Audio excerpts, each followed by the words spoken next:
Hello, আসসালামু আলাইকুম। আলবনিস family blog থেকে লাবণী বলছিলাম। চলে আসলাম ময়মনসিংহের একদম শেষ পর্বে, মানে ভিডিওতে। আজকে হচ্ছে গিয়ে যেহেতু আমরা তারপর দিন চলে আসব, তাই আজকে সন্ধ্যার সময় একটা বায়না ছিল সবাই মিলে খেলবো। আর আমি যেখানে আছি সেখানে খেলা হবে না, এটা তো হতেই পারে না। সবাই আমি মানে বয়স মানে যাই হোক না কেন, যত কম হোক না কেন, যত বেশি হোক না কেন, আমার কেন যেন মনে হয় আমি নিজে না খেললেও বা সবাইকে নিয়ে মানে এই খেলাগুলো খেলাতে খুব পছন্দও করি। আমি কিন্তু বাবার বাড়িতে গিয়েও কিন্তু এই ধরনের খেলা সবাইকে দিয়ে খেলাই ভালো লাগে। আমার কাছে গিফট দেই, গিফট দিতেও যেমন পছন্দ, খেলা মানে করা তো পছন্দ। আমি নিজে অবশ্য খুব কমই খেলা হয়। তো যেহেতু যে আমরা কী খেলাটা খেলছি হয়তো আপনারা বুঝতে পারছেন, এটা হচ্ছে ফুল টোকা। আমি কিন্তু ভিডিওতে নেই, কারণ হচ্ছে আমি ছিলাম দলনেতা, আর তোহা এবং আমি হচ্ছে দুজনের দলনেতা। আর বাচ্চাদেরকে দিয়ে আমরা সব সুন্দর মতো একদম খেলিয়েছি। এই যে আমরা এখন এই দল একদম প্রায় সামনাসামনি চলে এসেছিলো, ওই খেলা শেষ হয়ে গেছে, আমরা জিততে পারিনি। এখন হচ্ছে কি সবাইকে নিয়ে চেয়ার সেটিং হবে। চেয়ার সেটিংটা হবে 2 পর্বে। তো প্রথম পর্বে একটু মোটামুটি ছোট বাচ্চা আর হচ্ছে একটু বড় বাচ্চাদেরকে নিয়ে হবে। আর আমাদের খেলাটা যে যখন হবে তখন একটু মোটামুটি আমরা একটু বড়রাই থাকবো। এখন হচ্ছে ছোটদের খেলা, আর আমার ছোট ভাইটা হচ্ছে দলনেতার কাজ করছে। তবে সব কিছু মিলিয়ে কিন্তু মানে মিলানো ঝিলানো ছিল এই ভিডিওতে। আর আমি যেহেতু আসলে মানে ভিডিওটা করিনি, এটা করেছে অন্য একজন ভিডিওটা, তো ভিডিওটা একটু ভালো হয়তো বা হতে পারতো, যেহেতু আমার হাতে ফোনটা ছিল না। তো যাই হোক, আমার ভাই যে মিউজিক বাজাচ্ছিল, মানে স্টপ স্টার্ট বলছিল, আর সব সেই মতোই কিন্তু থেমে যাচ্ছিল।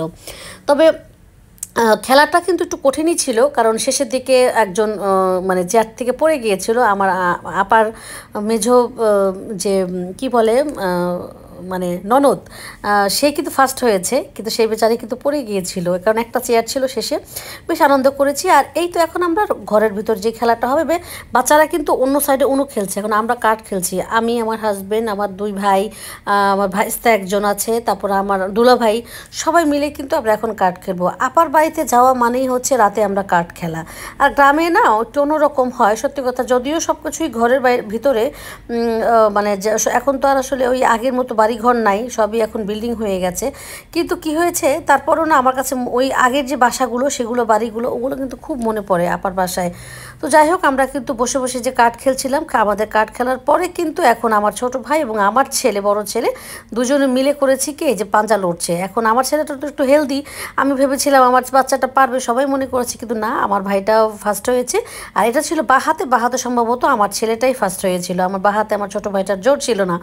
তো সবাই কিন্তু আনন্দই করছে। আর এইদিকে হচ্ছে আপার ভাসুরের বাসায় হচ্ছে গিয়ে বাইরের সাইডে যে চুলাগুলো, মানে চুলাটা আছে, সেখানে বসে বউরা এই যে পিঠা বানাচ্ছিল। আমি আসলাম, ভিডিও করলাম, তা না করলে তো হবে না। তো ভালো লাগছিল আমার কাছে, বেশ বসে বসে ওদের সাথে গল্প করছিলাম। ঠান্ডা শীতের রাত, চমৎকার লাগছিল। আর আমার ঘরের ভিতরে মানে আমার আপা ওরা সবাই হচ্ছে অন্যদিকে কাজ করছে, রান্নাবান্না করছে, যে রাতের বেলার খাবারের আয়োজন। মোট কথা পিকনিকের মতো হয়েছে। আমরা একটা বাসাতে যখন 50 জনের মতো, 40-50 জনের মতো ছিলাম, যখন বেড়াতে গিয়েছিলাম সবাই মিলে, তখন কিন্তু এটা হই হই একটা ব্যাপার ছিল। আর এটা কিন্তু আজকের পর্বটা আমার শেষ পর্ব। আমার আরও ভিডিও আছে, কিন্তু আমি আর পর্ব বানাবো না, কারণ বাবার বাড়িতেও যে গিয়েছিলাম ওখানে অনেকগুলো ভিডিও। আজকে এই পর্যন্তই। আল্লাহ হাফেজ।